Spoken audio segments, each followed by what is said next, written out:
quisqueyanos valientes alcemos nuestro canto con viva emoción, y del mundo a la paz ostentemos nuestro invicto glorioso pendón. Salve el pueblo que intrépido y fuerte a la guerra a morir se lanzó, cuando en bélico reto de muerte sus cadenas de esclavos rompió.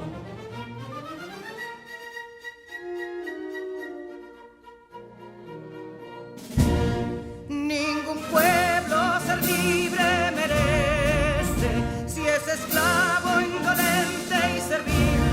Si en su pecho la llama no crece, que templó el heroísmo viril, más que estrella la indómita y brava, siempre altiva la frente alzará, que si fuere mil veces esclava, otras tantas ser libres habrá.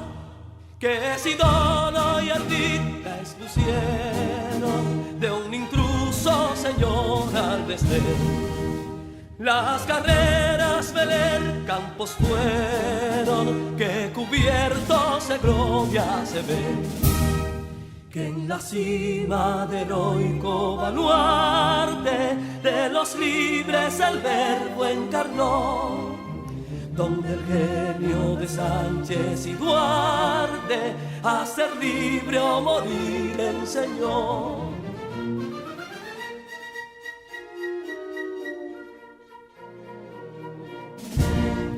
Y si pudo inconsulto caudillo de esas glorias el brillo empañar, de la guerra se vio en Capotillo la bandera de fuego ondear. Y el incendio que atónito deja de Castilla al soberbio león, de las playas gloriosas le aleja, donde flota el cruzado pendón. Compatriotas, mostremos erguida nuestra frente orgullosos de hoy más, que Quisqueya será destruida, pero sierva de nuevo jamás. Que santuario de amor cada pecho, donde la patria se siente vivir, y es su escudo invencible el derecho, y es su lema ser libre o morir.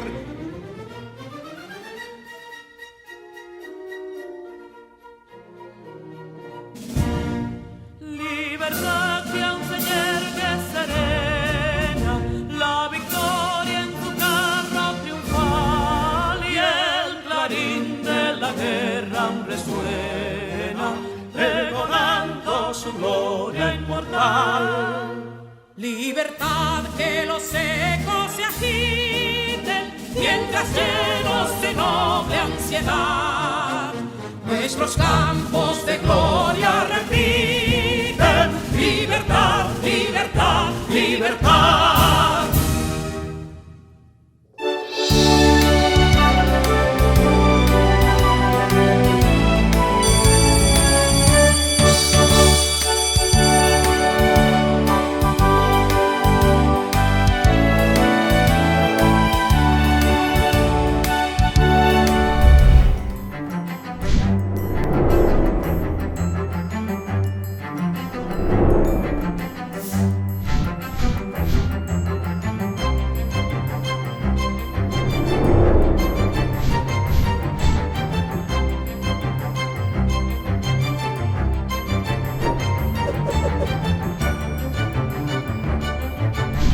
Hola, soy tu profesora Sonia García. Te doy la más calurosa bienvenida a nuestra clase del día de hoy para sexto de secundaria. Espero te encuentres bien junto a tu familia. En el día de hoy te vamos a reforzar lo aprendido durante la semana en las materias de matemáticas, ciencias sociales, física, inglés, lengua española y francés. También te recuerdo que puedes buscar en nuestro canal oficial de YouTube para volver a ver cualquiera de nuestras clases.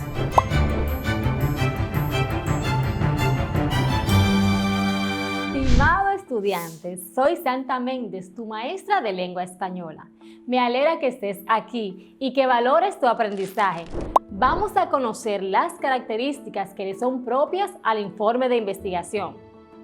Cuando realizamos un trabajo de investigación, siempre será necesario informar nuestros argumentos.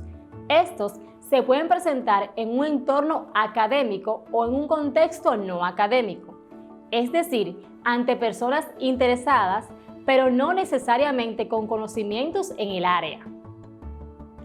Si la investigación se presenta en entorno académico, se puede usar un lenguaje científico. Si se presenta para un público normal, pues entonces podemos usar un lenguaje más sencillo y cotidiano. ¿Qué es un informe de investigación? Es un trabajo escrito que se realiza con la finalidad de determinar resultados con respecto a un tema previamente planteado.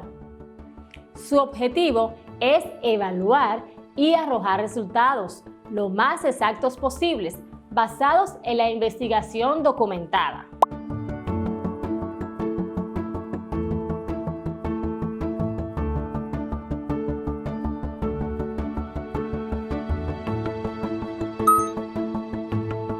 Veamos el resumen de un informe de investigación, ya que durante las demás clases conoceremos sus funciones, características, estructura y sus tipos, así como la redacción de un informe, que es nuestra meta. Actividades académicas y rendimiento. El papel de las actividades académicas en el rendimiento. Resumen. Se investigó cómo distintas formas de seguir una asignatura producían distintos resultados académicos.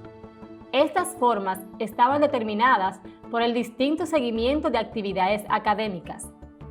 Las actividades fueron 2: asistencia a clase, sí, no; realización de práctica, sí, no.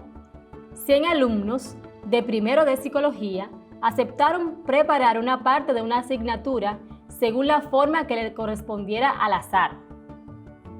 Todos se comprometieron a dedicar el mismo número de horas a la semana al estudio en casa. Al cabo de 4 semanas se realizó un examen. Los resultados mostraron que la asistencia a clases y la realización de prácticas producía rendimientos significativamente más altos.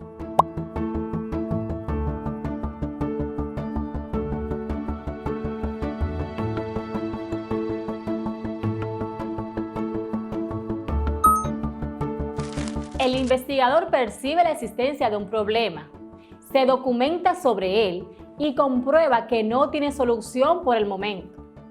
Plantea las hipótesis posibles, elige la mejor metodología para diferenciar sus hipótesis, selecciona las muestras de sujetos y mide en ellas las variables previamente operativizadas, reflejadas en las hipótesis, analiza los datos obtenidos, interpreta y saca conclusiones de los resultados y, por último, da a conocer esos datos. Un informe de investigación cumple 2 funciones fundamentales. En una investigación básica, la función es producir conocimiento y teorías.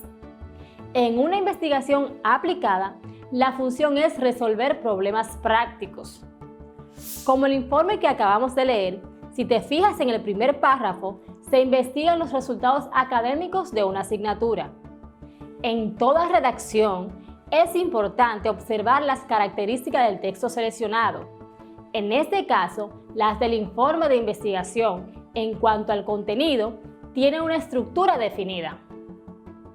En el informe podemos encontrar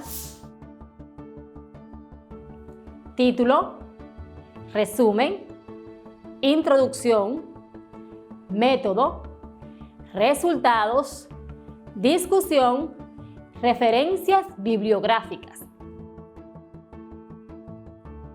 En el fragmento que leímos pudimos observar el título.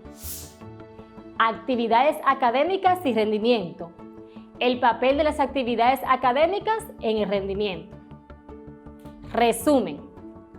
Se investigó cómo distintas formas de seguir una asignatura producían distintos resultados académicos. Estas formas estaban determinadas por el distinto seguimiento de actividades académicas. Las actividades fueron dos: asistencia a clase, sí, no; realización de prácticas, sí, no. 100 alumnos de primero de psicología aceptaron preparar una parte de una asignatura según la forma que le correspondiera al azar.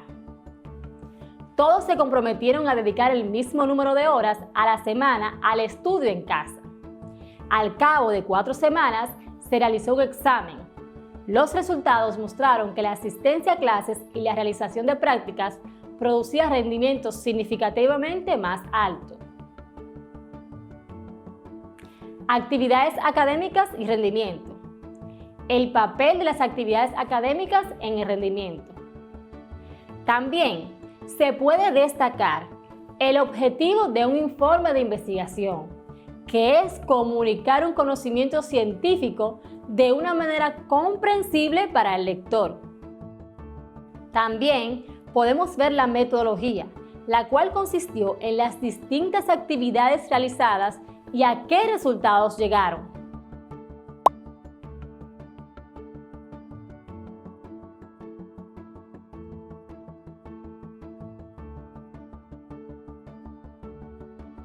Características del informe de investigación. Sentido expositivo. El texto debe tener la capacidad de expresar los conocimientos y datos arrojados sobre un tema. Sentido explicativo. El texto debe tener la capacidad de ser entendido por todo tipo de público. Objetividad. La forma de expresión debe ser objetiva, precisa y concisa. No debe alejarse de los fines para el cual fue creado. Especialización. Los términos manejados en el mismo deben ser apropiados a este tipo de texto o al objetivo de la investigación. Para que un informe de investigación sea efectivo y correcto, debe mantener siempre una estrecha relación entre el propósito, el objetivo y el resultado. Uniformidad gramatical. En la redacción puede hacerse uso de la tercera persona del singular, la primera del plural o la forma impersonal. Tema único. El desarrollo lógico de las ideas se realiza en torno a un solo problema científico bien delimitado. Formato estandarizado. El trabajo debe cumplir con determinadas reglas académicas, como las normas para referencia y citar fuentes. Ya enumeramos las características. ¿Qué te parece si las identificamos dentro de un texto? Actividades académicas y rendimiento. El papel de las actividades académicas en el rendimiento. Resumen. Se investigó cómo distintas formas de seguir una asignatura producían distintos resultados académicos. Estas formas estaban determinadas por el distinto seguimiento de actividades académicas. Las actividades fueron dos: asistencia a clase, sí, no; realización de práctica, sí, no. 100 alumnos de primero de psicología aceptaron preparar una parte de una asignatura según la forma que le correspondiera al azar.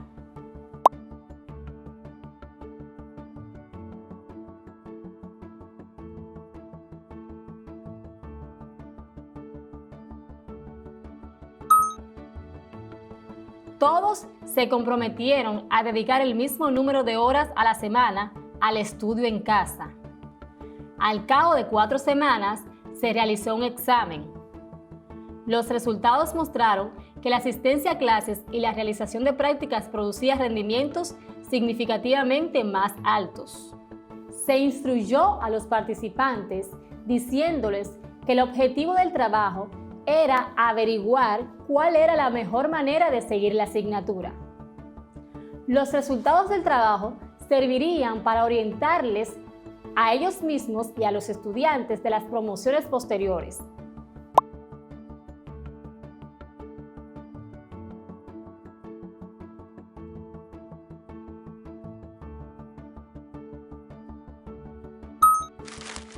Veamos un ejemplo de a qué me refiero cuando hablo de la parte expositiva que debe tener un informe de investigación.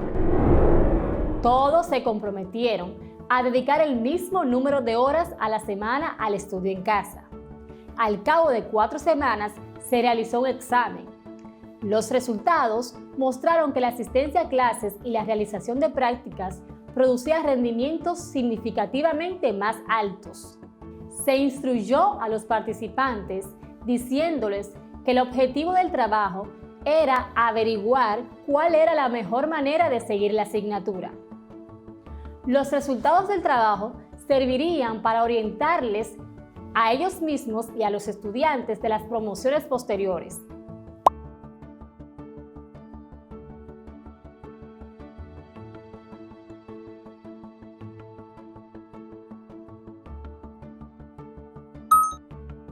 Observamos que en este ejemplo extraído del texto se exponen los resultados finales de la investigación.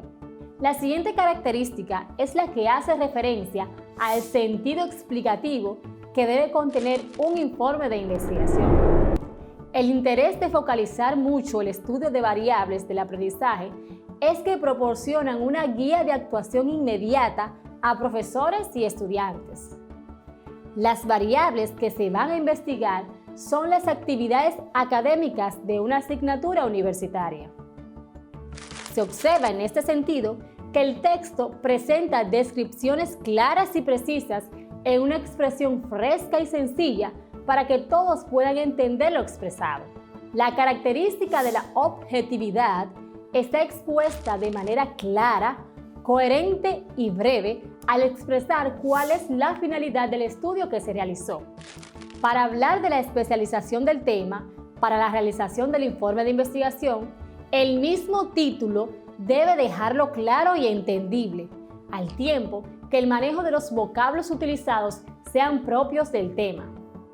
Veamos a continuación un ejemplo de esto extraído del texto preparado para este trabajo. Actividades académicas y rendimiento. El papel de las actividades académicas en el rendimiento. Al observar este título, no nos queda duda de la finalidad del estudio y de los usos de la lengua que se dan en el mismo, ya que las palabras utilizadas son propias para el estudio que se ha realizado. La característica de la uniformidad gramatical se puede observar justo después del título, ya que es desde el inicio cuando se observa la voz narrativa. Presta atención al siguiente ejemplo. Se investigó cómo distintas formas de seguir una asignatura producían distintos resultados académicos. Estas formas estaban determinadas por el distinto seguimiento de las actividades académicas.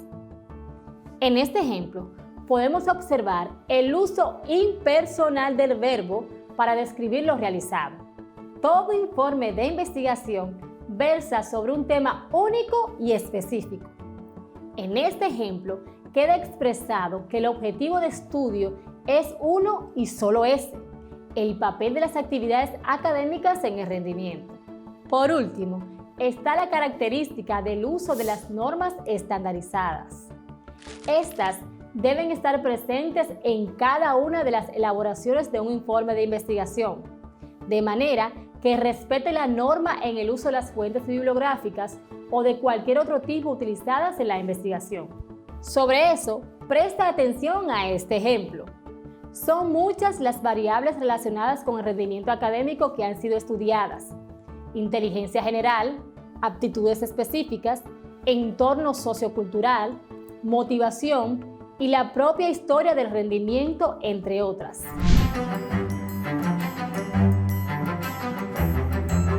Welcome to this new lesson. This time, you will work with vocabulary, grammar, reading, and writing related to talking about past experiences and events. You will have an opportunity to assess your own knowledge before and after you complete the lesson. Bienvenidos a esta nueva clase. Esta vez aprenderás sobre vocabulario, gramática, lectura y escritura relativas a narrar acontecimientos y experiencias pasadas. Además, podrás evaluar tus conocimientos antes y después de completar la clase. Espero que disfruten esta experiencia de aprendizaje. Pay attention to the following statements and answer with yes, so, or no, according to your current knowledge. Presta atención a los siguientes enunciados y responde con un sí, más o menos, o no, de acuerdo a tu conocimiento actual. Statement. I can write at least 3 sentences to speculate about past events. Puedo escribir por lo menos 3 oraciones para especular acerca de eventos pasados. I can understand, read, and write at least 6 words to refer to natural disasters, such as earthquake, tropical storm, wildfire, flood, etc. Puedo entender, leer y escribir por lo menos 6 palabras para referirme a desastres naturales tales como earthquake, tropical storm, wildfire, flood, etc. Como se habrán dado cuenta en la autoevaluación, hoy continuaremos aprendiendo más sobre cómo narrar historias.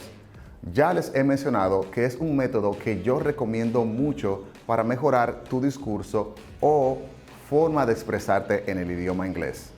Además, te mostraré un vocabulario que te enseñará sobre desastres naturales. A continuación, vamos a examinar los siguientes escenarios donde encontraremos situaciones de las cuales podemos especular. Después de leerlos, está atento a las preguntas para que respondas lo más acertado posible. En el escenario A se nos plantea la siguiente situación. In the middle of a family party, your dad received a phone call and left. En medio de una fiesta familiar, tu padre recibió una llamada telefónica y se fue o se va. ¿Qué crees que sucedió? En el siguiente escenario, o escenario B, nos plantea la siguiente situación. Your dog is usually at home, but today, after arriving from school, it is not there. Tu perro usualmente está en casa, pero hoy después de llegar de la escuela, él no está ahí. ¿Qué crees que pudo haber pasado con tu perro? En el escenario C, se nos plantea lo siguiente. You are watching TV in the morning when you hear an explosion from outside. Estás viendo televisión en la mañana cuando escuchas una explosión que viene de afuera. ¿A qué crees que se debió ese ruido? Acompáñame a realizar especulaciones a cada una de estas interrogantes para cada uno de los escenarios, usando las frases maybe, might have y must have. En el escenario A, donde dice in the middle of a family party, your dad received a phone call and left, podríamos especular diciendo que maybe he received a call from his office and got some work to do. Quizás él recibió una llamada de la oficina y tiene trabajo que hacer. En el escenario B, donde dice your dog is usually at home, but today, after arriving from school, it is not there. En ese caso, podríamos pensar lo siguiente. My sister might have let him out. Mi hermana debe haberlo dejado salir. Or maybe she's walking the dog. O simplemente quizás está paseando al perro. En el escenario C, podemos especular diciendo, it must have been fireworks. deben haber sido fuegos artificiales. Or maybe someone burst a balloon. O simplemente alguien quizás estalló un globo. ¿Listos para expandir su vocabulario? Toma nota y presta atención a las siguientes palabras relacionadas con desastres naturales. No olvides repetir después de mí las veces que sean necesarias hasta que te aprendas la pronunciación correcta. Vocabulary. Landslide. Landslide. Deslizamiento de tierra. Flood. Flood. Inundación. Earthquake. Terremoto. Earthquake. Thunderstorm. Tormenta. Thunderstorm. Tormenta. Tropical storm. Tormenta tropical. Tropical storm. Tormenta tropical. Hurricane. Huracán. Hurricane. Huracán. Recordemos que el tropical storm es la fase 1 del huracán. Heat wave. Ola de calor. Heat wave. Ola de calor. Wildfire. Incendio forestal. Wildfire. A continuación, te presento la primera actividad del día, la cual te ayudará a reforzar el vocabulario aprendido. Te vamos a presentar una serie de imágenes enumeradas del 1 al 7 y una serie de palabras con una letra asignada. Coloca cada letra en la imagen que corresponda. Match the letters corresponding to the images with the names of the natural disasters. A. Thunderstorm. B. Wildfire. C. Earthquake. D. Hurricane. E. Heat wave. F. Flood. G. Landslide.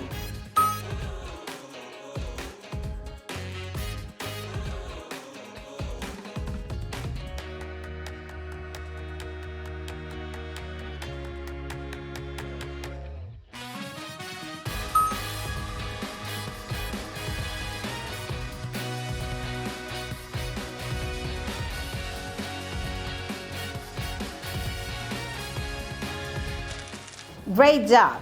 Being able to identify these words will bring you closer to master the language related to any natural phenomenon. Buen trabajo. Poder identificar estas palabras te acercará a dominar el lenguaje relacionado a cualquier fenómeno de la naturaleza. Para nuestra próxima actividad, te voy a poner en pantalla una serie de definiciones, las cuales estarán en inglés. Solo tienes que identificar a qué palabra corresponde cada definición. Yo diré la definición y te daré un tiempo prudente para que respondas. Te recuerdo que es válido sacar una foto de tu pantalla para que puedas repasar luego estos conceptos más detenidamente. Y si tienes alguna duda, puedes acudir a tus profesores locales. Pasemos a ver el ejercicio. Match these natural disasters with its definition. A downward movement of a mass of rock, earth, or artificial field on a slope. A downward movement of a mass of rock, earth, or artificial field on a slope. B. A rising and overflowing of water, especially onto normally dry land. A rising and overflowing of water, especially onto normally dry land. C. A shaking or trembling of the earth. A shaking or trembling of the earth. D. A tropical cyclone with strong winds. A tropical cyclone with strong winds. E. A storm accompanied by lightning and thunder. A storm accompanied by lightning and thunder. F. A tropical cyclone with stronger winds than a tropical storm. A tropical cyclone with stronger winds than a tropical storm. G. A period of extremely hot weather. A period of extremely hot weather. H. A sweeping and destructive large fire. A sweeping and destructive large fire.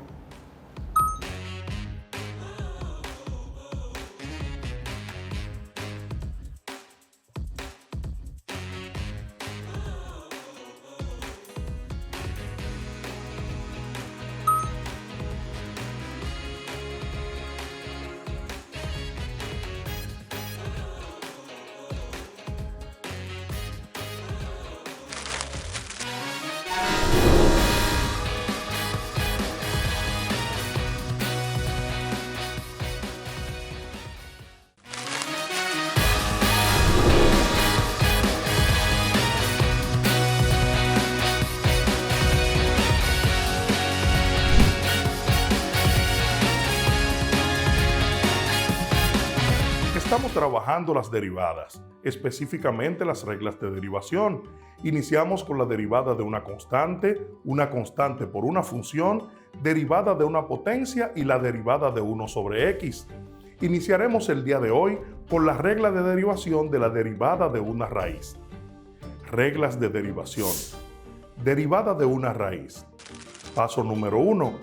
Si tenemos una función f de x igual a la raíz enésima de x a la m, será igual a la potencia de x a la m sobre n, lo que es lo mismo decir, en forma general, f de x es igual a la raíz enésima de x a la m, a su vez igual a x a la m sobre n. En este caso, se coloca el índice de la raíz como denominador de la potencia de la variable. Paso número 2. Ya expresada nuestra función f de x en forma de potencia, procedemos a hallar la derivada de dicha potencia. Si f de x es igual a x a la n, entonces f de x será igual a n por x a la n menos 1. Al resolver esta operación, se debe expresar el resultado como una raíz, tal cual se presenta al inicio del ejercicio dado. También tener presente que si el resultado da exponente negativo, se debe hacer la reciprocidad de este para que el resultado quede con exponente positivo. Dicho esto, pasemos a nuestro lugar de trabajo para resolver algunos ejercicios relacionados a esta regla de derivación. Bien chicos, veamos ahora de manera práctica la derivada de una raíz. Y tenemos que nuestra función dice, o nuestra regla de derivada de una raíz, si f de x, la función dada, es igual a la raíz enésima de x a la m, entonces la derivada de f de x o de nuestra función va a ser igual a x elevado a la m, fíjate, el mismo exponente que tiene x, pero ahora con denominador n, que es el índice de la raíz. Vamos a hacer esto de manera práctica y veamos qué combinación de reglas de derivada vamos a realizar.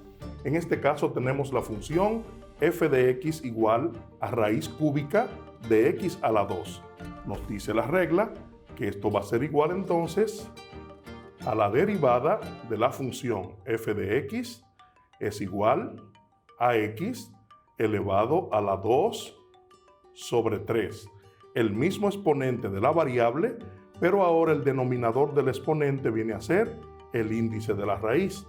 Fíjate que se ha convertido ahora en una potencia, simplemente una potencia porque hemos eliminado el radical de la función. Y ahora vamos a resolver esto con la regla de la potencia. Y dice que la derivada de la función f de x será igual al exponente de la variable, ahora pasa como coeficiente, 2/3 por la variable, y el exponente 2/3 se le resta 1. Resolvamos esta operación de manera aparte y decimos 2/3 menos 1. Recuerda que todo número entero está dividido entre 1. Eso va a ser igual a la multiplicación de 2 por 1, numerador con denominador 2, menos 3 por 1, 3, y se multiplican los dos denominadores, 3 por 1, 3. Esto va a ser igual, 2 menos 3 es menos 1 sobre 3. Quiere decir que el exponente de la variable ahora será menos 1/3. Entonces, la derivada de nuestra función f de x va a ser igual a 2/3 x a la menos 1/3. Recuerda también lo que dijimos en la teoría, que cuando el exponente es negativo debemos hacer la reciprocidad para eliminar el negativo del exponente. Entonces, la derivada de nuestra función f de x va a ser igual a 2 sobre 3 x a la 1/3 positivo. Pero también dice la teoría que debemos expresar el resultado como una raíz, tal cual se expresó al inicio de nuestro ejercicio. Entonces diremos para finalizar que la derivada de f de x va a ser igual a 2 sobre 3 por la raíz de x. Dice 1/3, queda 1 como exponente de la variable que no se marca y el 3 del denominador pasa a ser el índice de la raíz.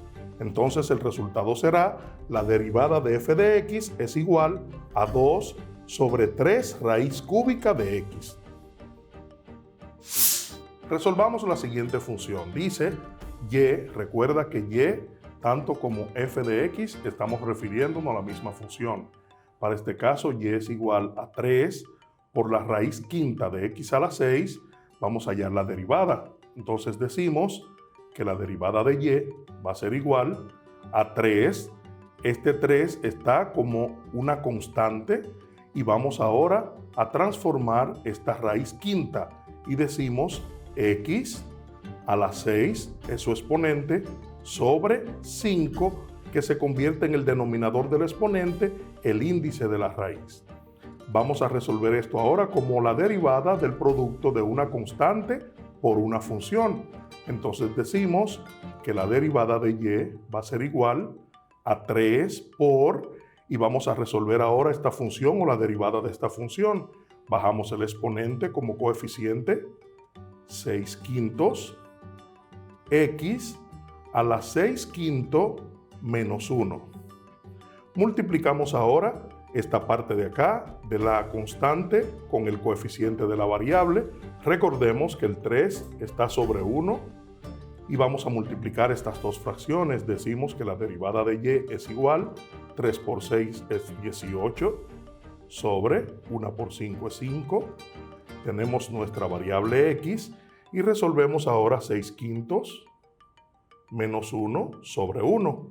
Eso es igual a 6 por 1, 6, menos 5 por 1, 5, y multiplicamos los denominadores 5 por 1, 5. Eso es igual a 6 menos 5, 1 sobre 5. Entonces quiere decir que el exponente de la variable ahora es 1/5. De este modo, vamos ahora no a hacer reciprocidad porque el signo del exponente es positivo, sino que vamos a expresar este resultado como forma de una raíz.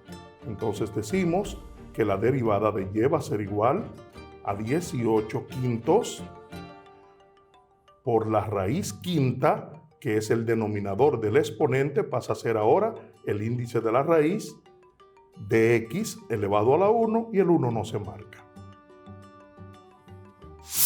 Bien, este ejercicio donde la función y es igual a raíz cuadrada de x, lo vamos a dejar como asignación para que lo resuelvas en tu cuaderno.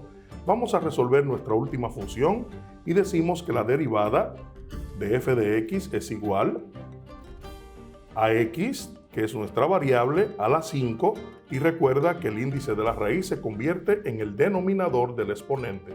Queda entonces x igual a 5/3. Entonces, la derivada de f de x es igual al exponente, porque ahora es la derivada de una potencia, 5/3 x a la 5/3 menos 1. Resolvemos esta parte, lo vamos a hacer acá. 5/3 menos 1 sobre 1 es igual a 5 por 1, 5, menos 3 por 1, 3. Multiplicamos los denominadores, 3 por 1, 3. Restamos en el numerador, 5 menos 3, 2. Y el denominador pasa igual 3. Entonces, la derivada de f de x es igual a 5 tercios x elevado a las 2 tercios. Vamos a expresar ahora el resultado como forma de raíz y decimos que la derivada de f de x es igual a 5 tercios raíz cúbica de x elevado a la 2. Fíjate, tomamos el denominador del exponente y lo colocamos como el índice de la raíz y queda el exponente de la variable 2. Continuamos nuestro recorrido en el tema de las derivadas y seguimos trabajando las reglas de derivación. Vamos a conocer la derivada de un cociente y la regla de la cadena. Reglas de derivación. Derivada de un cociente nos dice que si tenemos una función f de x que sea igual al cociente de otras dos funciones g de x y h de x, entonces su derivada será igual al producto de la segunda función h de x por la derivada de la primera función g de x menos el producto de la primera función g de x por la derivada de la segunda función h de x. Todo esto dividido entre la segunda función h de x, pero elevada al cuadrado. Bien chicos, resolvamos ahora ejercicios y detallemos nuestra forma general de la derivada de un cociente. Dice que si tenemos una función f de x igual al cociente de otras dos funciones g de x y h de x en este caso, entonces la derivada de f de x va a ser igual al producto, fíjense, el producto de h de x por la derivada de g de x menos g de x por la derivada de h de x. Todo esto dividido entre h de x elevado al cuadrado. Llevemos esto de manera práctica a un ejercicio. Tenemos aquí en el numerador de nuestra función 2x menos 3 y en el denominador tenemos x a la 2. A la parte del numerador le vamos a llamar g de x para sacar su derivada. G de x del numerador. Recuerda que en la derivada de una resta vamos a derivar cada término de la expresión. En este caso, el exponente de la variable es 1. Vamos a multiplicar el 2 del coeficiente por el exponente y decimos 2 por 1 es 2. Y la derivada de x a la 1, o restándole 1 al exponente, quedaría x a la 0. Recuerda que todo número o toda expresión elevada a la 0 es igual a 1. Por ende, cuando multipliquemos 2 por 1, seguirá siendo 2. Menos 3, o la derivada de 3, recuerda también que la derivada de una constante es igual a 0. Entonces, si restamos 2 menos 0, que es la derivada de 3, seguirá siendo 2. Por ende, la derivada de g de x o del numerador es 2. Vamos a derivar ahora el denominador y a esta le llamaremos h de x. Y su derivada va a ser igual a la derivada de x a la 2. Aquí delante hay un 1 que no se marca. Multiplicamos ese 1 por 2 y decimos que es 2. Ponemos la variable x y al exponente le restamos 1, sería 2 menos 1, 1. Por ende entonces queda como 2x porque el 1 del exponente no se marca. Procedamos entonces a derivar nuestra función y decimos que la derivada de f de x va a ser igual, y vamos ahora a trabajar con nuestra fórmula. Dice que la derivada de la función f de x va a ser igual a h de x y vamos colocando cada elemento de la fórmula en nuestro ejercicio. H de x, ¿quién es h de x? Es el término del denominador, será x elevado al cuadrado, multiplicado por la derivada de g de x. ¿Quién es la derivada de g de x? Es 2 menos g de x, que es nuestro numerador en nuestra función. Entonces es 2x menos 3 multiplicado por la derivada de h de x, y vemos que la derivada de h de x es 2x. Podemos también poner un paréntesis al número 2, pero sabemos también que con el punto estamos multiplicando y en el denominador tenemos en nuestra fórmula h de x elevado al cuadrado, no derivado sino solamente la función h de x. Por ende, h de x es x a la 2. Y dice que lo elevemos al cuadrado. Esa es nuestra fórmula con cada uno de los elementos sustituidos. Si te fijas, tenemos aquí dos productos o dos multiplicaciones en el numerador. Primero tenemos x a la 2 por 2 y en segundo lugar tenemos también 2x menos 3 multiplicado por 2x. Vamos ahora a resolver nuestro numerador y decimos que la derivada de f de x es igual, multiplicamos 2 por 1 que hay aquí que no se marca, es 2, x a la 2 pasa igual porque no tenemos en el 2 con quien multiplicar otra variable, menos, ojo con esta operación, no podemos solamente cambiar los signos de este término, sino que tenemos primero que multiplicar porque el negativo va a afectar a toda esta parte o a estos dos factores. Entonces vamos a multiplicar lo que hay en los paréntesis primero y decimos 2x por 2x y luego 2x por menos 3. 2 por 2 es 4. X a la 1 por x a la 1. En la multiplicación se suman los exponentes. X a la 2 más por menos es menos. 2 por 3 es 6 y colocamos la variable x. El denominador podemos multiplicar los exponentes porque potencia con potencia los exponentes se multiplican, entonces tendremos en el denominador x elevado a la 4. Continuamos con nuestro ejercicio y decimos que la derivada de f de x va a ser igual, entonces ahora sí el signo va a afectar todo lo que hay en la parte del paréntesis.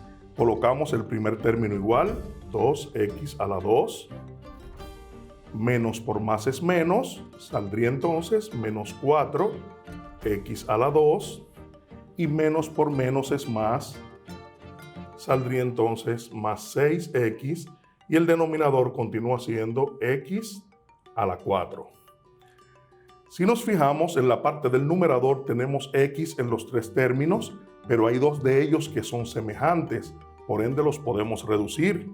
Decimos entonces que la derivada de f de x es igual, 2x menos 4x sería menos 2x a la 2 más 6x dividido entre x a la 4.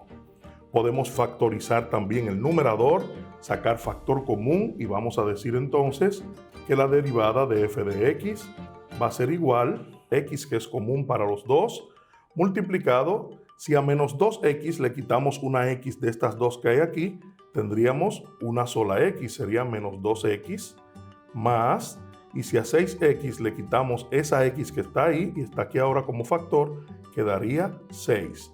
Todo esto dividido entre x a la 4.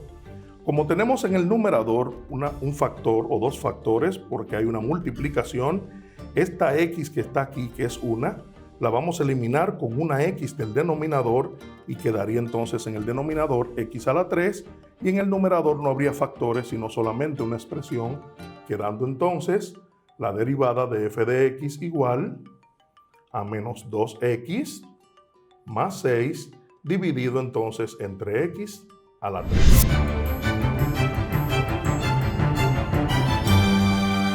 En esta clase estudiaremos otra forma de transmitir energía por medio del movimiento ondulatorio.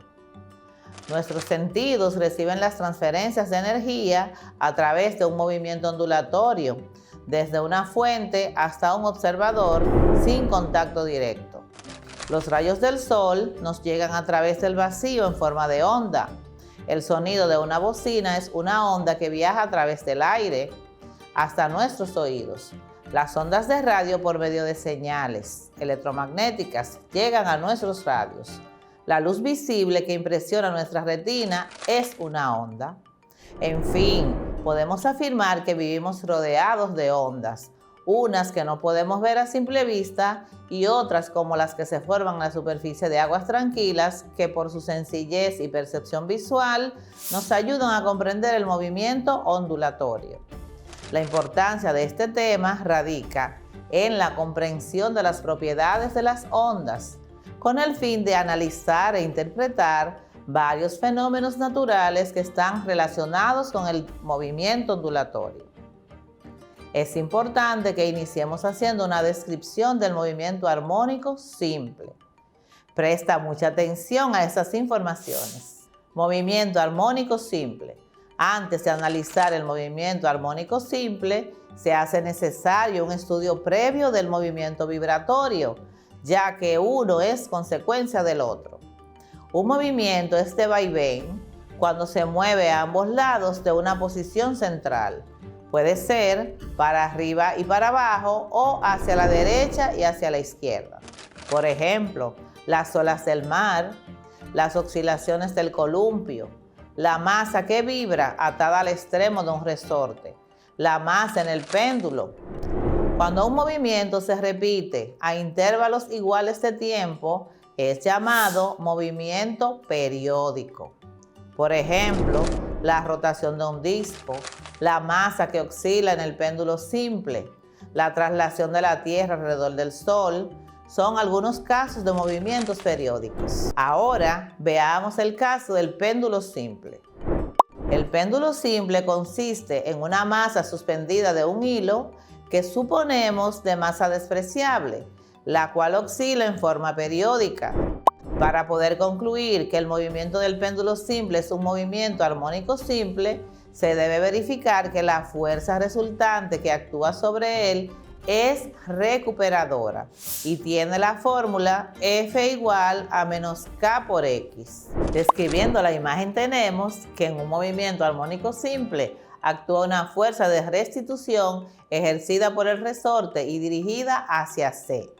Ya estudiamos que una fuerza así es una fuerza elástica y que es directamente proporcional a la magnitud del desplazamiento. Fuerza de restitución es igual a menos K por X, lo que representa la ley de Hooke. El signo negativo indica que la fuerza y el desplazamiento tienen direcciones opuestas. Ahora sí, con esta introducción ya podemos adentrarnos al tema principal de hoy. Un movimiento periódico de vaivén a ambos lados de una posición central de equilibrio se llama movimiento armónico simple. Los casos de masas que vibran sujetas al extremo de un resorte ideal y que oscilan unidas al extremo de un hilo sin peso e inextensible llamado péndulo simple son los prototipos más comunes del movimiento armónico simple. Ahora describiremos las variables del movimiento armónico simple observando esta imagen. Llamaremos oscilación completa al movimiento que se realiza de A a B y de B hasta A. El movimiento es realizado por una partícula desde cualquier posición hasta regresar de nuevo a ella. Posiciones extremas son las de A y B. Posición de equilibrio es la de C, es la posición central, en la cual la fuerza neta que actúa sobre la partícula es nula. Período o T es el tiempo requerido para una oscilación completa. Se mide en segundos. Su fórmula es T es igual a 1 sobre frecuencia. Desplazamiento o X es la distancia desde C hasta el lugar donde está la masa en ese instante, o T. Posición que recorre la partícula desde el punto de equilibrio hasta cualquier posición en un instante dado. Amplitud o A, el máximo desplazamiento, es decir, de C a la posición extrema, A o B. El máximo desplazamiento a partir de la posición de equilibrio y se mide en metros. Frecuencia es el número de vibraciones completas por unidad de tiempo. Sus fórmulas son F es igual al número de vibraciones entre el tiempo o F es igual a 1 sobre período. Si el movimiento es armónico simple, debe tener las siguientes características. La amplitud debe ser constante. El período debe ser constante. Las velocidades y aceleraciones en cada punto de la trayectoria deben repetirse de manera simétrica, es decir, los valores de la velocidad y aceleración en A y B deben ser los mismos, así como en otros puntos simétricos intermedios a ambos lados de C. Observa a tu alrededor e identifica al menos 3 cuerpos que presenten movimiento oscilatorio y anótalos en tu cuaderno. Continuemos aprendiendo. Según las leyes de Newton, una fuerza neta que actúa produce una aceleración, y si esa fuerza es variable, la aceleración también es variable. Por lo que en el movimiento armónico simple, la velocidad y la aceleración son variables. Si observamos un movimiento de una masa en un resorte, por ejemplo, es fácil concluir que en las posiciones extremas la velocidad se hace 0, ya que la masa se frena y se devuelve, lo que nos hace pensar que en la posición central la velocidad es máxima. Por lo tanto, como vemos en la imagen, la velocidad varía en magnitud cada instante y cambia de dirección en las posiciones extremas. Como la fuerza depende del desplazamiento o X, haciendo un razonamiento lógico, podemos concluir que si el desplazamiento es máximo en los extremos, la fuerza lo será también. Y si el desplazamiento es nulo en la posición de equilibrio, la fuerza también será nula. Como la aceleración es proporcional a la fuerza según la segunda ley de Newton, su variación para el movimiento armónico simple será igual que la fuerza. Es decir, la aceleración es máxima en los extremos y nula en la posición C o de equilibrio, como observamos en la imagen. En el caso particular del péndulo, la energía potencial gravitatoria es igual a masa por aceleración de la gravedad por altura. Para un movimiento armónico simple, la energía mecánica total se conserva y es igual a ET, que es lo mismo que la energía cinética máxima, o sea, 1/2 de la masa por su velocidad al cuadrado máxima, más la energía potencial máxima, que es lo mismo que 1/2 de K por amplitud al cuadrado. Y se cumple que es constante. Con eso se cumple el principio de conservación de la energía en el movimiento armónico simple, pues durante las oscilaciones la energía del péndulo se transforma de potencial a cinética cuando pasa de un extremo a posición de equilibrio y de cinética a potencial cuando pasa de posición de equilibrio a uno de los extremos. Pero en todo momento la energía mecánica o total permanece constante. Este principio sostiene que en todo sistema aislado, la energía total del sistema se mantiene constante, aunque ocurran variaciones de energía cinética potencial y viceversa. Ejemplos: una masa de 10 kilogramos se liga a un resorte de 0.8 newton por metro de constante de elasticidad. Si se desplaza 10 centímetros del punto de equilibrio, calcula A. La energía mecánica total. B. La velocidad máxima. C. La energía potencial elástica y la energía cinética cuando el tiempo sea igual a T sobre 3. La energía mecánica es igual a la energía potencial elástica, que es igual a 1/2 de K por amplitud al cuadrado, o lo que es lo mismo, 1/2 de 0.8 newton por metro, que es la constante de elasticidad, por la amplitud, que es igual a 0.1 metros al cuadrado, lo que nos da un resultado de la energía mecánica igual a 0.004 joules. B. Para calcular la energía mecánica sabemos que la energía mecánica es igual a la energía cinética, que es lo mismo que 1/2 de la masa por la velocidad al cuadrado. ¿De dónde despejamos a B? B al cuadrado es igual a 2 por energía mecánica dividido entre masa.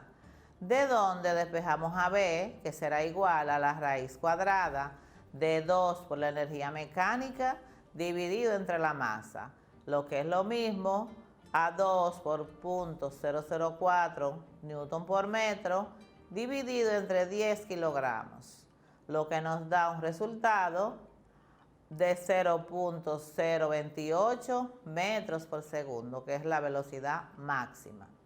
La velocidad máxima en el punto de equilibrio donde la energía mecánica es cinética. Para hallar la energía potencial en el punto C, debemos hallar la elongación del resorte y la despejamos de la fórmula de la energía potencial elástica. Ya sabíamos que la energía potencial elástica es igual a 1/2 de K por X al cuadrado. Pero como X es igual a amplitud por el coseno de W por T, donde velocidad angular es igual a 2pi sobre período, sustituyendo tenemos que la amplitud es igual a 10 centímetros multiplicado por el coseno de 2pi sobre t multiplicado sobre t sobre 3, eso es igual a 10 centímetros por el coseno de 120 grados, lo que nos da un resultado de elongación de menos 0.5 metros.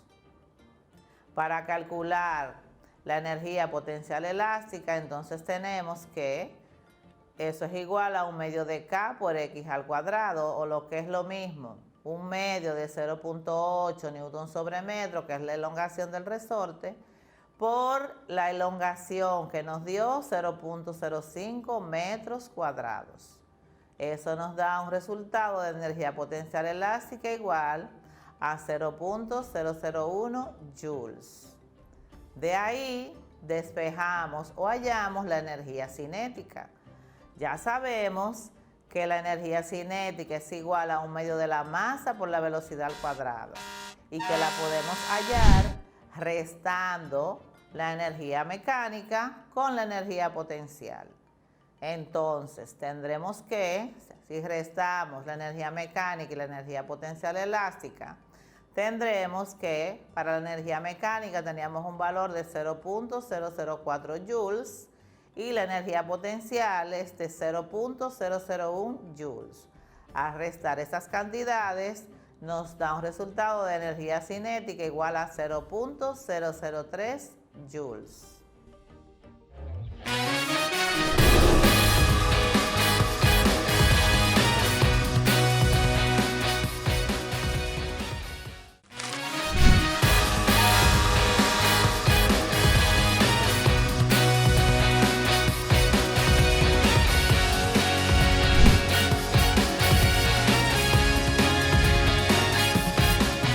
Hoy abordaremos uno de los temas que más interesan a la población y que promueven los procesos migratorios: la economía.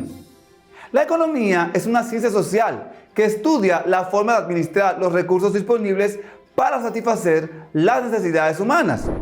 Además, también estudia el comportamiento y las acciones de los seres humanos. Dado que los recursos del planeta son escasos y desgraciadamente no todos podemos disponer de todo, nos vemos obligados a administrar esos bienes para conseguir lo que nos falta.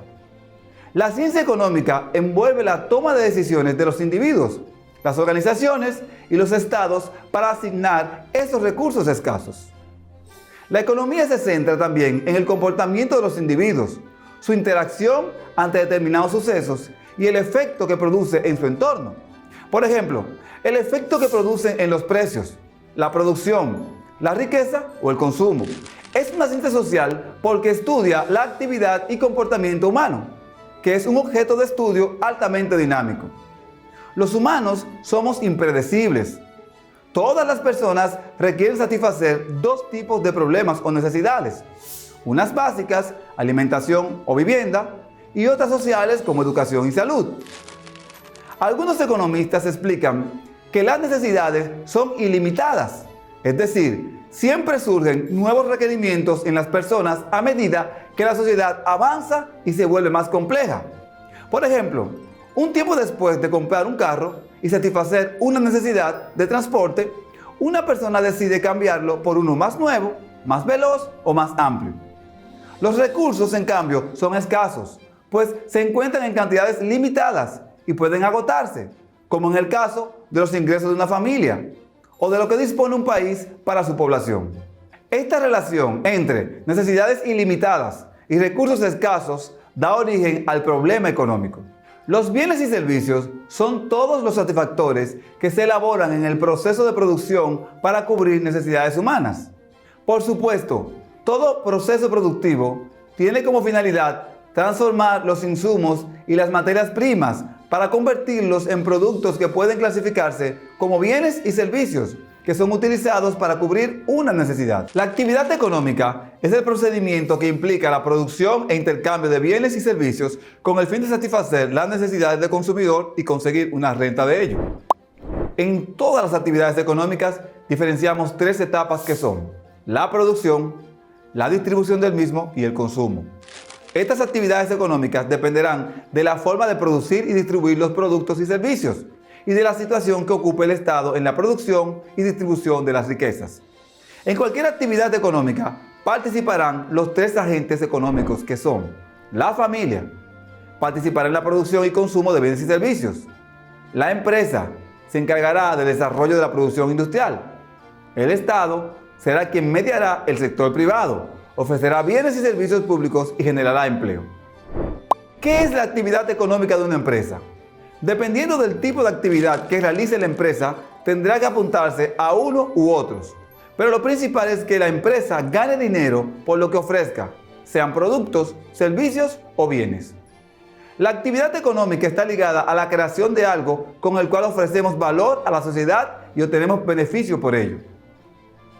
La macroeconomía estudia el funcionamiento global de la economía como conjunto integrado, para así poder explicar la evolución de los agregados económicos. Cuando hablamos de conjunto integrado, nos referimos al estudio de las variables económicas agregadas. De ahí que al final de la definición señalemos como objetivo explicar los agregados económicos. La producción de una empresa sería un valor individual. Sin embargo, el PIB sería un valor agregado. Incluye la producción total del país expresado en su moneda. Entre los ejemplos más destacados de variables macroeconómicas nos encontramos el nivel de precios, el desempleo, la balanza de pagos o el crecimiento económico. ¿Para qué sirve la macroeconomía? La macroeconomía es útil porque nos permite analizar la mejor forma de conseguir los objetivos económicos de un país. La política económica es la herramienta que tienen los gobiernos para alcanzar esos objetivos. Objetivos como, ejemplo, conseguir la estabilidad de los precios, lograr el crecimiento económico, fomentar el empleo y mantener una balanza de pagos sostenible y equilibrada. La macroeconomía estudia la ley de la oferta y la demanda desde un punto de vista agregado, es decir, la oferta agregada de bienes y servicios de un país y la demanda agregada, como el consumo total de ese país.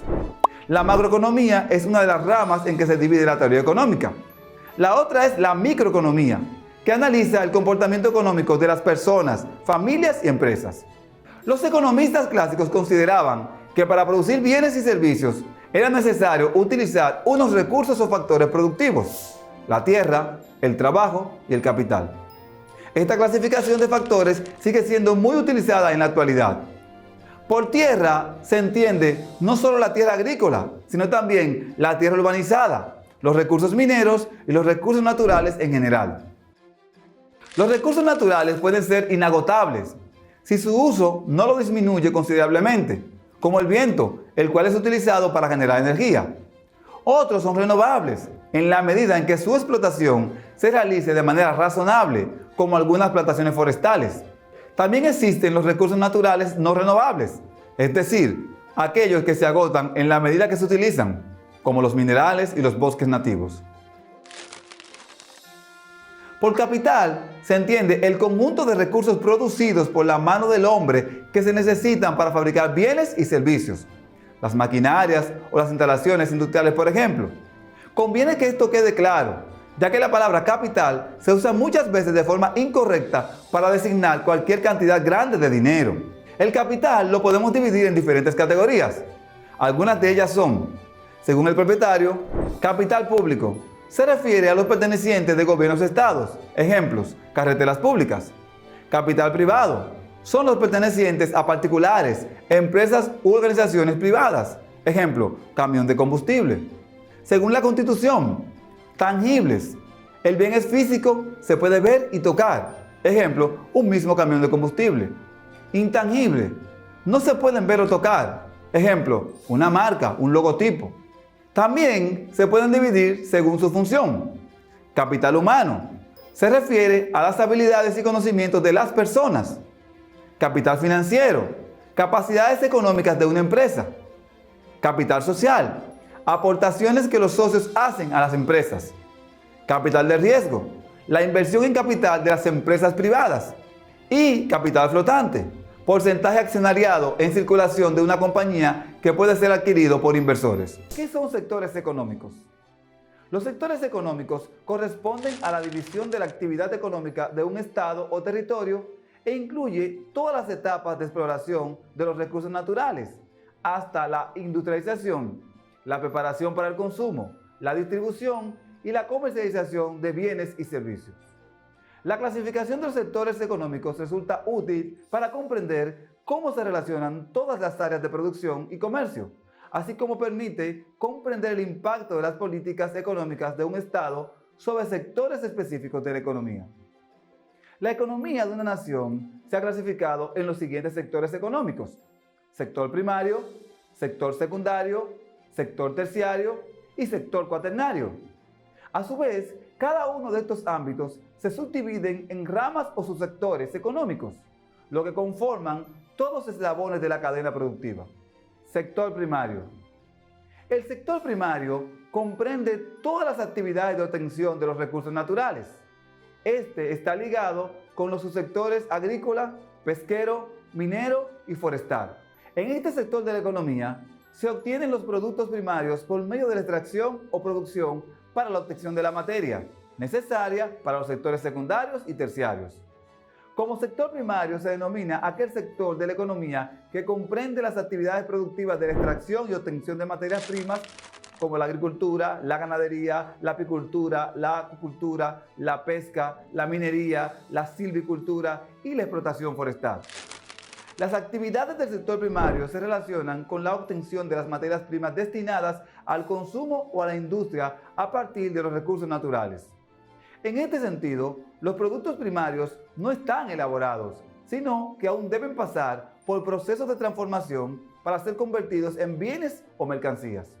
El predominio de actividades del sector primario por encima de las actividades de los otros sectores de la economía suele señalarse como una característica propia de los países menos desarrollados. El sector primario está constituido por algunas de las actividades económicas más antiguas practicadas por el ser humano, como la recolección, la caza o la pesca. La revolución del Neolítico trajo consigo el surgimiento de la agricultura y la ganadería, lo cual supuso el paso del nomadismo al sedentarismo, de la recolección al cultivo, actividades fundamentales para la evolución de la humanidad desde la prehistoria. Sector secundario. El sector secundario de la economía corresponde a la transformación de la materia prima en productos industrializados de alto valor agregado, en productos terminados o semi-elaborados, o en maquinarias y herramientas industriales. En este sector se destacan las actividades industriales, la construcción, el procesamiento de alimentos, la industria naval y aeronáutica. Se denomina como sector secundario al conjunto de actividades económicas destinadas a la transformación de la materia prima en productos de consumo o bienes manufacturados. El óptimo funcionamiento de este sector es de gran importancia para el desarrollo económico de los países, genera puestos de trabajo e incentiva los avances tecnológicos y científicos, sumándole valor al producto final para su posterior distribución y comercialización a través del sector terciario. En este sentido, el sector secundario depende del sector primario para obtener las materias primas y del sector terciario para la distribución y la comercialización de productos de bienes de consumo. Subsectores del sector secundario. El sector secundario está compuesto por varios subsectores, en los cuales se realizan una gran cantidad de actividades, tanto industriales como artesanales, para transformar las materias primas en productos de consumo elaborados o semi-elaborados. Artesanía. La artesanía es una de las actividades manufactureras más antiguas realizadas por el hombre, con el fin de transformar diversas materias primas en bienes de consumo o en objetos útiles para las actividades cotidianas. Estos productos se realizan en pequeños talleres por medio de técnicas manuales o empleando maquinarias sencillas. De ahí que sean piezas únicas y producidas en pocas cantidades. La actividad artesanal precede a la producción en serie, la cual surgió a partir de la revolución industrial en el siglo XIX. La industria. El sector industrial es uno de los más amplios. Los procesos industriales o manufactureros para la transformación de la materia prima abarcan una gran cantidad de actividades, las cuales se han transformado como consecuencia de los avances tecnológicos científicos. En las industrias, la producción se realiza en serie, lo que permite la fabricación de un mismo producto en grandes cantidades, con las mismas características y en poco tiempo. Para su buen funcionamiento, depende de la mano del hombre, la tecnología, la energía y las máquinas. Por ejemplo, se puede mencionar la fabricación textil, automovilística, de bienes de consumo, electrodomésticos, dispositivos móviles, entre muchos otros. Sector de la construcción. La construcción es una actividad que permite la hechura de viviendas, edificios, espacios públicos, centros comerciales, escuelas, carreteras, autopistas, puentes y demás infraestructuras, para satisfacer las necesidades de la población que crece constantemente. Esta actividad está compuesta tanto por las obras públicas como por las obras privadas de un país. Generación de energía. Este subsector está compuesto por las actividades destinadas a generar energía eléctrica, la cual es de suma importancia para el desarrollo de un sinfín de actividades y por ende de un país. En la actualidad, la energía eléctrica es vital para el funcionamiento de las industrias, de sus maquinarias y demás sistemas electrónicos dependientes de la electricidad. La falta de energía conlleva a la paralización de los procesos industrializados y afecta de manera negativa la productividad de una fábrica o empresa y la economía de este sector. Sector terciario.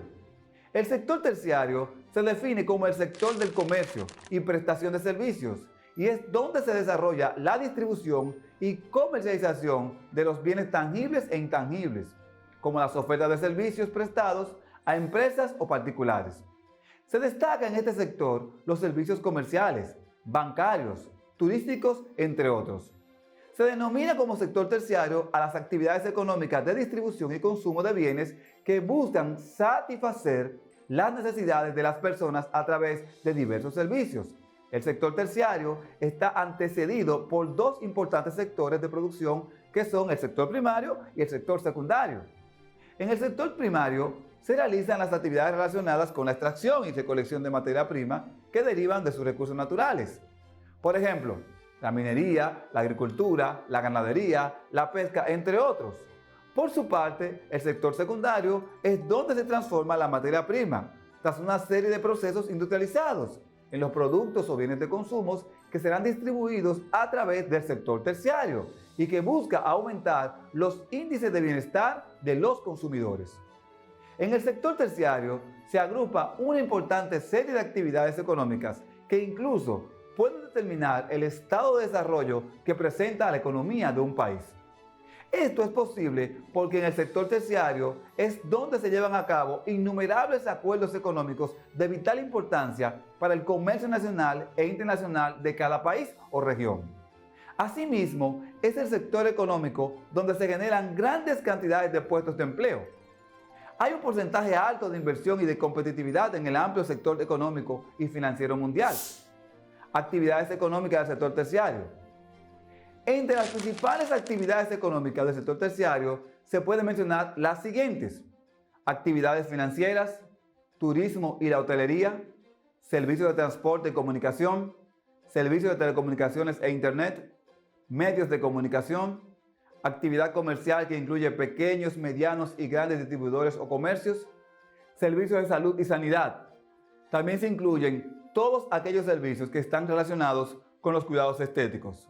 Servicios de la administración pública, actividades financieras especializadas en mercados de valores, finanzas, seguros, entre otros. Servicios y bienes relacionados con la educación. Servicios relacionados con las actividades culturales, de ocio, deportes y espectáculos. servicios tecnológicos. Sector cuaternario.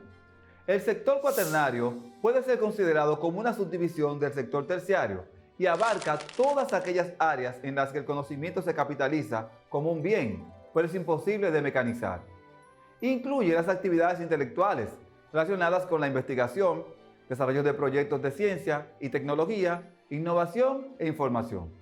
Por ejemplo, la consultoría, la industria de la información, entre otros. Sectores económicos sociales. Los sectores económicos y sociales también intervienen en una economía de un país, estado o territorio y se clasifican en 3 sectores. Sector público. El sector público comprende todas las organizaciones del Estado y se conforma por los 3 poderes principales del mismo: poder ejecutivo, legislativo y judicial. En este sector también se incluyen las empresas del Estado. Sector privado. El sector privado abarca todas las empresas privadas nacionales, es decir, son empresas que realizan las actividades económicas de un país, pero son manejadas por una persona natural. Con frecuencia pertenecen al sector terciario, prestación de bienes y servicios. Sector externo. Dicho sector engloba las empresas privadas extranjeras que intervienen en la economía nacional, como es el caso de las empresas transnacionales.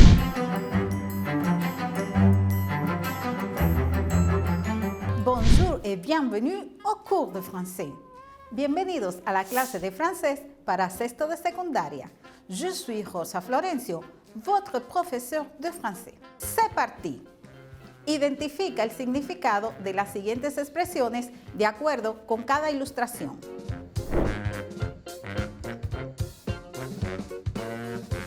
Un hôtel, un hôtel, un hôtel, une chambre, una habitación, une chambre, une salle de sport, un gimnasio, une salle de sport, une piscine, una piscina, une piscine, le parking, el parqueo, le parking, des garages, garajes, des garages, le service du voiturier, servicio de parqueo, le service de voiturier, une salle de bain, una sala de baño, une salle de bain. Ahora, para la siguiente actividad, debes elegir la expresión que mejor describe el significado de cada ilustración presentada en pantalla. A. On compte avec une salle de sport spacieuse et polyvalente. Contamos con un gimnasio amplio y multifuncional. B. On inclut le service de voiturier. Incluimos servicio de parqueo. A. Je prends une chambre double. Tomaré una habitación doble. B. La piscine est ouverte jusqu'à 20 heures. La piscina está abierta hasta las 8 de la noche. A. Je vais faire une réservation d'hôtel. Voy a reservar el hotel. B. La piscine est ouverte jusqu'à 20 heures. La piscina está abierta hasta las 8 de la noche. A. On a des garages protégés. Tenemos garajes protegidos. B. Je prends une chambre double. Tomaré una habitación doble. A. On inclut les services de voiturier. Incluimos servicio de parqueo. B. Je prends une chambre double. Tomaré una habitación doble. A. On compte avec une salle de sport spacieuse et polyvalente. Contamos con un gimnasio amplio y multifuncional. B. On a des salles de bain dans toutes les chambres. Tenemos salas de baño en todas las habitaciones. A. On compte avec une salle de sport spacieuse et polyvalente. Contamos con un gimnasio amplio y multifuncional. B. On a un parking spacieux. Tenemos un amplio parqueo. A. La piscine est ouverte jusqu'à 20 heures. La piscina está abierta hasta las 8 de la noche. B. On a des garages protégés. Tenemos garajes protegidos.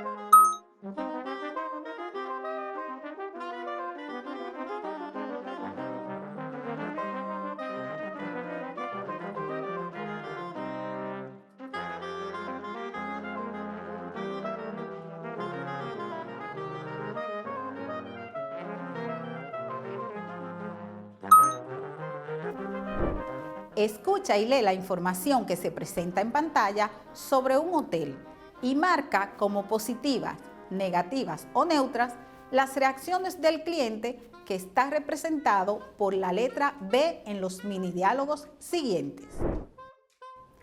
1. On compte avec une salle de sport spacieuse et polyvalente. Contamos con un amplio gimnasio multifuncional. B. C'est très chouette. Eso es estupendo. La reacción es positiva, negativa ou neutre.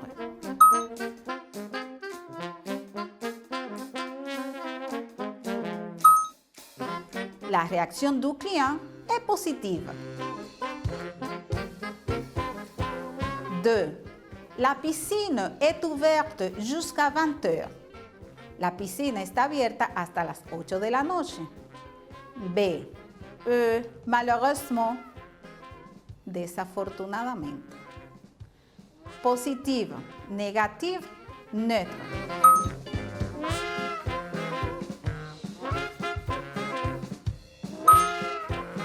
La réaction du client est négative. 3. On a un parking spacieux. Contamos con un amplio parqueo. B. C'est très bien. Me parece bien. Positive, négative, neutre.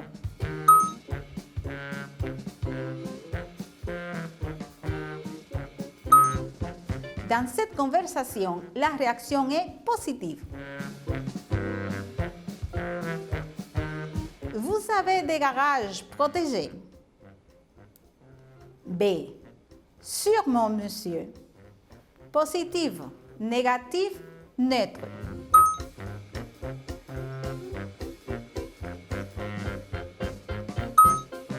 Dans ce cas, la réaction du client est neutre. 5.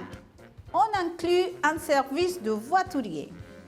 Incluimos servicio de parqueo. B. Ça me semble très bien. Me parece bien. Positive, négative, neutre.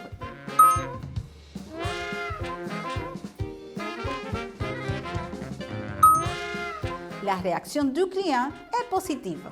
Ahora, en esta actividad, te invito a que escuches el diálogo completo para que indiques si los siguientes enunciados son verdaderos, vrai, falsos, faux o si no se menciona la información en el texto.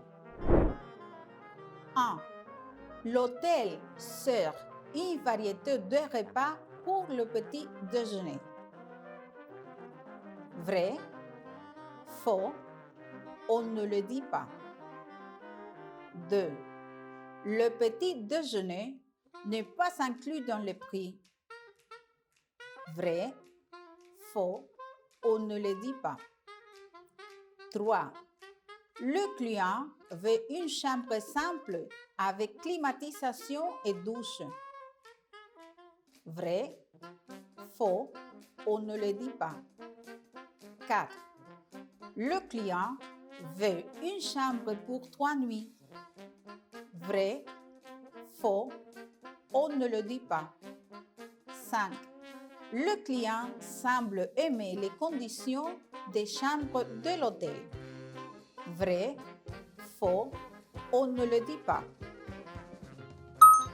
Et quel type de petit déjeuner servez-vous, continental ou local? Tous les deux, c'est à vous de choisir. Est-ce que c'est inclus dans le prix? Oui, c'est tout inclus. Les taxes sont incluses aussi. Alors, c'est bien. J'aimerais réserver une chambre double avec douche et salle de bain pour 2 personnes. C'est bien. On a des salles de bain et climatiseurs dans toutes les chambres. Oui, c'est très chouette. Encore, monsieur, vous resterez combien de nuits?